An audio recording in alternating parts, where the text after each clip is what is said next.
നിയമസഭാ തെരഞ്ഞെടുപ്പിൽ പത്തനാപുരം മണ്ഡലത്തിൽ ഇത്തവണ തീ പാർന്ന പോരാട്ടമാണ് അരങ്ങേറുന്നത്. മന്ത്രിയും നിലവിലെ എംഎൽഎയുമായ ഗണേഷ് കുമാറിനെതിരെ യുഡിഎഫിലെ ജ്യോതികുമാർ ചാമക്കാലയും 2020 സ്ഥാനാർത്ഥിയായി എസ് അനിൽകുമാറും നേർക്കുനേർ എത്തുന്നതോടെ ശക്തമായ ത്രികോണ മത്സരമാണ് പത്തനാപുരത്തും. വികസന നേട്ടങ്ങളും വ്യക്തിപരമായ ജനപ്രീതിയും മുന്നോട്ട് വെച്ച് ഗണേഷ് കുമാർ വീണ്ടും വിജയം ആവർത്തിക്കാൻ ശ്രമിക്കുമ്പോൾ ഭരണവിരുദ്ധ വികാരവും മാറ്റത്തിനായുള്ള ആവശ്യമെന്ന മുദ്രാവാക്യവും ഉയർത്തിയാണ് എതിരാളികൾ രംഗത്തുള്ളത്.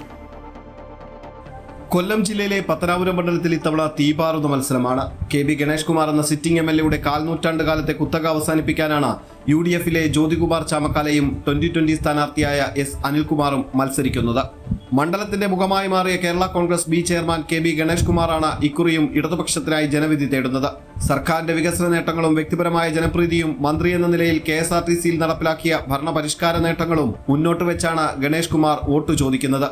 2001 മുതൽ മണ്ഡലത്തെ പ്രതിനിധീകരിക്കുന്ന ഗണേഷ് കുമാർ തന്റെ 6ാം വിജയത്തിനായാണ് ജനവിധി തേടുന്നത്.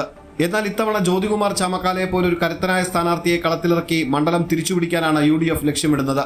2021 മുതൽ കെ.ബി. ഗണേഷ് കുമാറിന്റെ ഭൂരിപക്ഷം പകുതിയാക്കി കുറച്ച ജ്യോതികുമാർ ചാമക്കാല കഴിഞ്ഞ 5 വർഷവും പത്തനാപുരത്ത് തന്നെ സ്ഥിരതാമസമാക്കിയിരിക്കുകയായിരുന്നു. കഴിഞ്ഞ തവണത്തെ പരാജയത്തിൽ നിന്നും പാഠം ഉൾക്കൊണ്ട് ഇത്തവണ നേരത്തെ തന്നെ മണ്ഡലത്തിൽ സജീവമായ സ്ഥാനാർത്ഥി മണ്ഡലത്തിലെ എല്ലാ ജനകീയ പ്രശ്നങ്ങളിലും സജീവമായി ഇടപെട്ട് ജനപിന്തുണ വർദ്ധിപ്പിച്ചിട്ടുണ്ട്. മണ്ഡലത്തിലെ സാമുദായിക സമവാക്യങ്ങളും ഇത്തവണ അനുകൂലമാകുമെന്ന പ്രതീക്ഷയിലാണ് UDF ക്യാമ്പ്.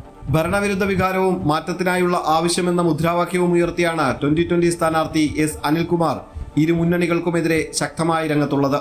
മോദി സർക്കാരിന്റെ വികസന പദ്ധതികൾ ഉയർത്തിക്കാട്ടിയുള്ള പ്രചാരണം നിഷ്പക്ഷ വോട്ടുകളെ ആകർഷിക്കാൻ സഹായിക്കുമെന്നാണ് NDA സ്ഥാനാർത്ഥിയുടെ കണക്കുകൂട്ടൽ.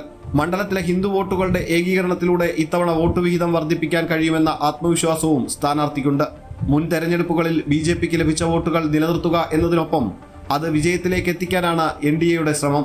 പത്തനാപുരത്ത് ഇത്തവണ വികസനവും രാഷ്ട്രീയ വിവാദങ്ങളും ഒരുപോലെ ചർച്ചയാകും. സോളാർ കേസും അടുത്തിടെയുണ്ടായ കുടുംബ പ്രശ്നങ്ങളും ഉയർത്തി കെ.ബി. ഗണേഷ് കുമാറിന്റെ കോട്ട തകർക്കാൻ UDF സർവ്വസന്നാഹങ്ങളുമായി ഇറങ്ങുമ്പോൾ വോട്ട് വിഹിതം വർദ്ധിപ്പിച്ച് സാന്നിധ്യമറിയിക്കാനാണ് NDA ശ്രമം.